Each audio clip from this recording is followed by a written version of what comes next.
Assalamualaikum warahmatullahi wabarakatuh. Salam.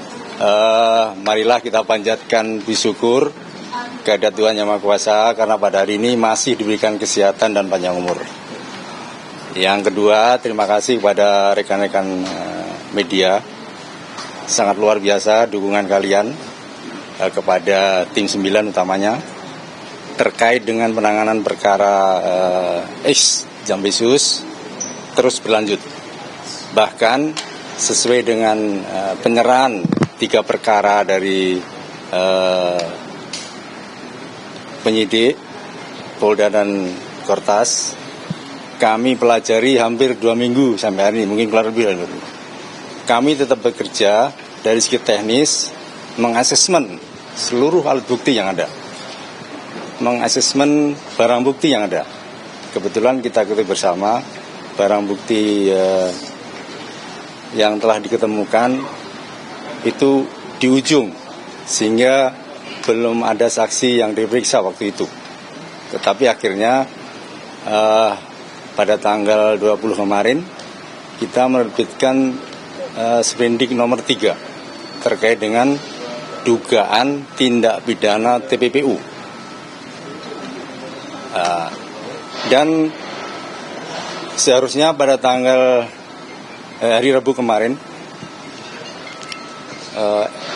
X Jampisus FA harusnya diperiksa sebagai saksi.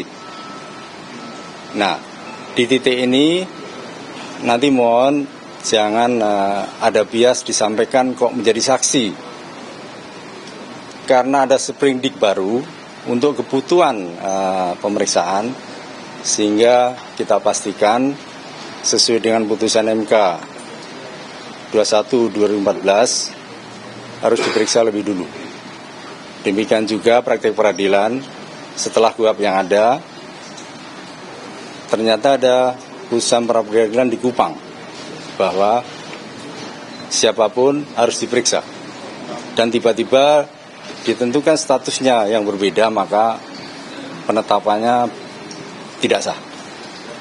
Nah, kemudian yang kedua, pada hari ini yang bersangkutan kita panggil kembali. Yang pertama tidak hadir, yang kedua hari ini, dan jika memang tidak hadir sesuai pasal 28 KUHP, penyidik dengan bantuan pejabat yang berwenang bisa menghadirkan dengan upaya paksa. Jadi sampai Prugis hari ini penanganan perkara mantan Jampisus tetap berlanjut.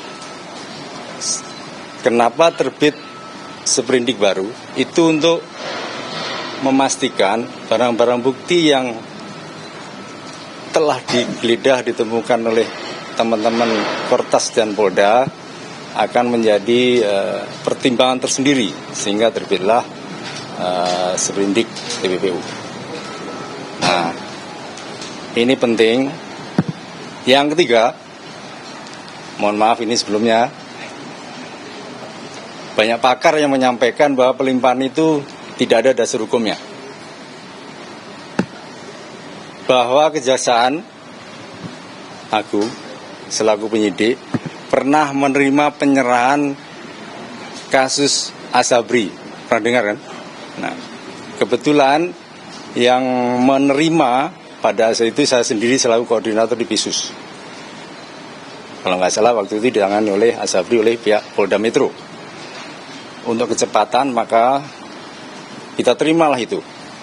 Yang keempat, penting perlu dicermati bahwa penyerahan dugaan kasus X Jampisus diserahkan oleh penyidik justru akan memberikan kepastian hukum, karena menurut undang-undang penyerahan penyidik dari Polri diserahkan ke penyidik pada Jampisus. Jadi sama-sama penyidik. Sehingga kebetulan penyidik pada Kejaksaan juga merangkap sebagai lembaga peratut. Jika diserahkan ke lembaga peratut di Kejaksaan yang kebetulan juga penyidik,